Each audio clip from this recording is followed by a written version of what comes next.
ഉൽപ്പത്തിയുടെ പുസ്തകം 7-ാം അധ്യായം. ജലപ്രളയം. കർത്താവ് നോഹയോട് അരുൾ ചെയ്തു, നീയും കുടുംബവും പെട്ടകത്തിൽ പ്രവേശിക്കുക.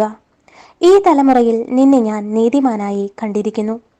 ഭൂമുഖത്ത് അവയുടെ വംശം നിലനിർത്താൻ വേണ്ടി ശുദ്ധിയുള്ള സർവമൃഗങ്ങളിലും നിന്ന് ആണും പെണ്ണുമായി 7 ജോഡിയും, ശുദ്ധിയില്ലാത്ത മൃഗങ്ങളിൽ നിന്ന് ആണും പെണ്ണുമായി 1 ജോഡിയും, ആകാശത്തിലെ പറവകളിൽ നിന്ന് പൂവനും പിടയുമായി 7 ജോഡിയും കൂടെ കൊണ്ടുപോവുക.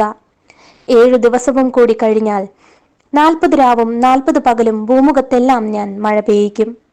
ഞാൻ സൃഷ്ടിച്ച സകല ജീവജാലങ്ങളെയും ഭൂതലത്തിൽ നിന്ന് തുടച്ചു മാറ്റും. കർത്താവ് കൽപ്പിച്ചതെല്ലാം നോഹ ചെയ്തു. നോഹയ്ക്ക് 600 വയസ്സുള്ളപ്പോഴാണ് ഭൂമുഖത്ത് വെള്ളപ്പൊക്കമുണ്ടായത്. വെള്ളപ്പൊക്കത്തിൽ നിന്ന് രക്ഷപ്പെടാൻ നോഹയും ഭാര്യയും പുത്രന്മാരും അവരുടെ ഭാര്യമാരും പെട്ടകത്തിൽ കയറി.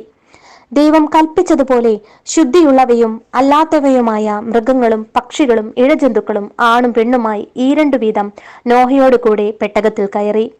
7 ദിവസം കഴിഞ്ഞപ്പോൾ ഭൂമിയിൽ വെള്ളം പൊങ്ങിത്തുടങ്ങി.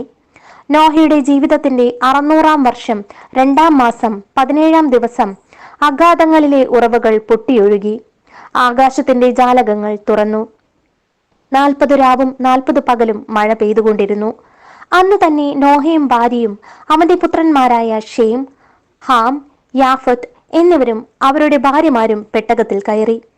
അവരോടൊത്ത് എല്ലാ ഇനം വന്യമൃഗങ്ങളും കന്നുകാലികളും ഇഴജന്തുക്കളും പക്ഷികളും പെട്ടകത്തിൽ കടന്നു. ജീവനുള്ള സകല ജഡത്തിലും നിന്ന് 2 വീതം നോഹയോട് കൂടി പെട്ടകത്തിൽ കടന്നു. സകല ജീവജാലങ്ങളും നോഹയോട് ദൈവം കൽപ്പിച്ചിരിക്കുന്നത് പോലെ ആണും പെണ്ണുമായാണ് അകത്തു കടന്നത്. കർത്താവ് നോഹയെ പെട്ടകത്തിലടച്ചു. വെള്ളപ്പൊക്കം 40 നാൾ തുടർന്നു. ജലനിരപ്പ് ഉയർന്നു.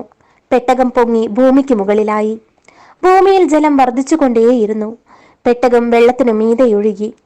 ജലനിരപ്പ് വളരെ ഉയർന്നു. ആകാശത്തിൻ കീഴെ തലയുയർത്തി നിന്ന സകല പർവ്വതങ്ങളും വെള്ളത്തിനടിയിലായി. പർവ്വതങ്ങൾക്ക് മുകളിൽ 15 മുഴം വരെ വെള്ളമുയർന്നു. ഭൂമുഖത്ത് ചരിക്കുന്ന എല്ലാ ജീവജാലങ്ങളും പക്ഷികളും കന്നുകാലികളും കാട്ടുമൃഗങ്ങളും ഈഴജന്തുക്കളും മനുഷ്യരും ചത്തൊടുങ്ങി. കരയിൽ വസിച്ചിരുന്ന പ്രാണനുള്ളവയെല്ലാം ചത്തു. ഭൂമുഖത്തു നിന്ന് ജീവനുള്ളവയെയെല്ലാം, മനുഷ്യനെയും മൃഗങ്ങളെയും ഇഴജന്തുക്കളെയും ആകാശത്തിലെ പക്ഷികളെയും അവിടുന്ന് തുടച്ചുമാറ്റി. നോഹയും അവനോടൊപ്പം പെട്ടകത്തിലുണ്ടായിരുന്നവരും മാത്രം അവശേഷിച്ചു.